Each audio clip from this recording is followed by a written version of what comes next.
ایک مرتبہ خلیفہ وقت کے دربار میں ایک داہریہ آیا جو اللہ کی ذات سے انکار کرتا تھا۔ اس نے کہا کہ میں نہیں مانتا کہ اللہ موجود ہے، یہ کائنات طبعی رفتار سے خود بنی ہے اور خود چل رہی ہے، لوگ مر رہے ہیں اور پیدا ہو رہے ہیں وغیرہ وغیرہ، یہ سب ایک طبعی کارخانہ ہے، کوئی بنانے والا نہیں ہے۔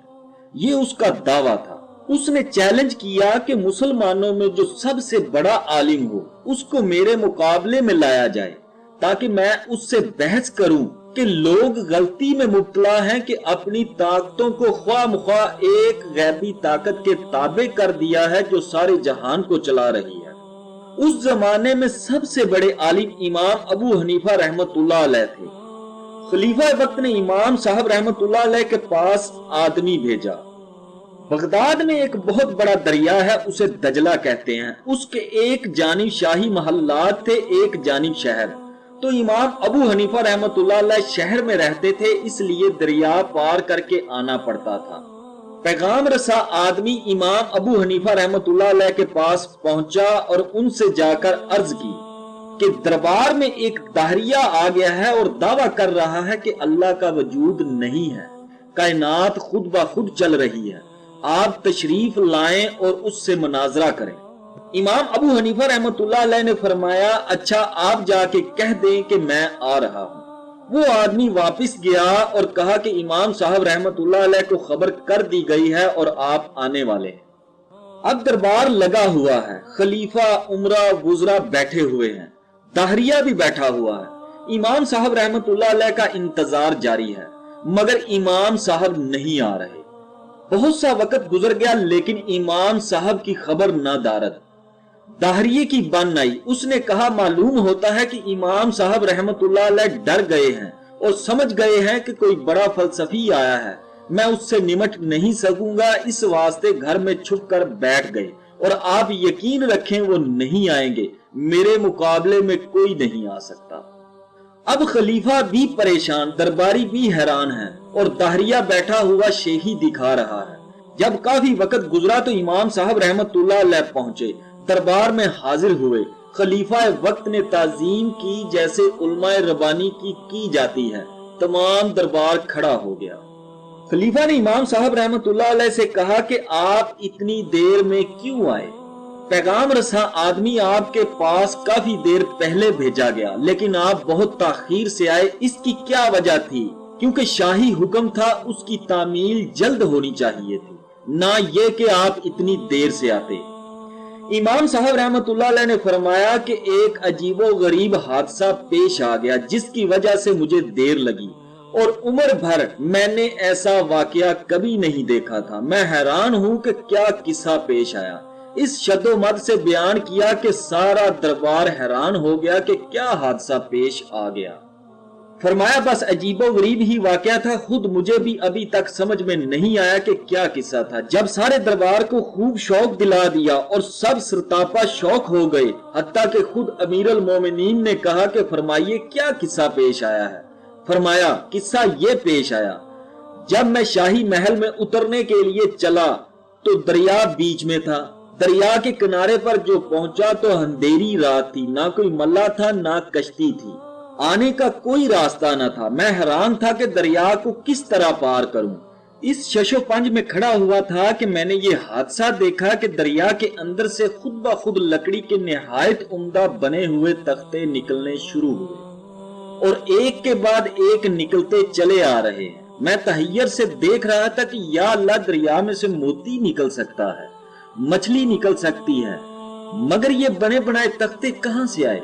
ابھی میں اسی حیرت میں تھا کہ اس سے زیادہ عجیب واقعہ پیش آیا کہ تختے خود بخود جڑنے شروع ہو گئے، جڑتے جڑتے کشتی کی صورت ہو گئی۔ میں نے کہا یا اللہ یہ کس طرح سے کشتی بن گئی؟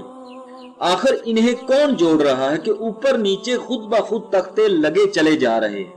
ابھی میں اسی حیرت میں تھا کہ دریا کے اندر سے لوہے کی کیلیں نکلنی شروع ہو گئیں، خود بخود اس کے اندر ٹھکنے لگیں اور جڑ جڑا کے بہترین قسم کی کشتی بن گئی۔ میں حیرت میں تھا کہ یہ کیا ماجرا ہے۔ یہ تختے جو جڑے ہوئے تھے ان کی درجوں سے پانی اندر گھس رہا تھا کہ دریا کے اندر سے خود بخود ایک روغن نکلنا شروع ہوا اور ان درجوں میں بھرنا شروع ہوا جس سے پانی اندر گھسنا بند ہو گیا۔ ابھی میں اسی حیرت میں تھا کہ وہ کشتی خود بخود میری طرف بڑھنی شروع ہوئی اور کنارے پر آ کر ایسے جھک گئی گویا مجھے سوار کرنا چاہتی ہے۔ میں بھی بیٹھ گیا، وہ خود بخود چلی اور مجھے لے کر روانہ ہو گئی، اور یہ کشتی دریا کے پانی کی مخالف سمت میں چلنا شروع ہو گئی۔ میں حیران تھا کہ یا اللہ، آخر پانی کے بہاؤ کے خلاف کون اسے لے جا رہا ہے؟ یہاں تک کہ شاہی محل کے قریب کنارے پر پہنچ گئی اور آخر جھک کر پھر کنارے پر کھڑی ہو گئی کہ میں اتر جاؤں تو میں اتر گیا۔